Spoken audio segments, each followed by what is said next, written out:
शेतकऱ्याची प्रेरणादायी गोष्ट. एका गावात गणू नावाचा एक मेहनती शेतकरी राहत होता. त्याच्याकडे फार मोठी जमीन नव्हती, पण कष्ट करण्याची तयारी मात्र खूप मोठी होती. रोज पहाटे उठून तो शेतात जायचा. उन्हात असो, पावसाळा असो किंवा थंडी, तो कधीच कामाला आळस करत नसे. एक वर्ष गावात खूप कमी पाऊस पडला. अनेक शेतकऱ्यांची पिके वाळून गेली.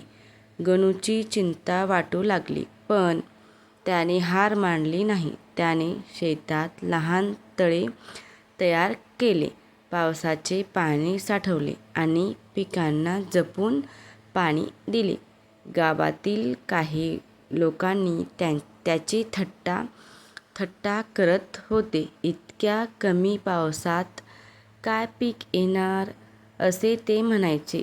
पण गणू आपल्या कामात मग्न राहिला. काही महिन्यांनी त्याच्या शेतात हिरवीगार पिके डोलू लागली.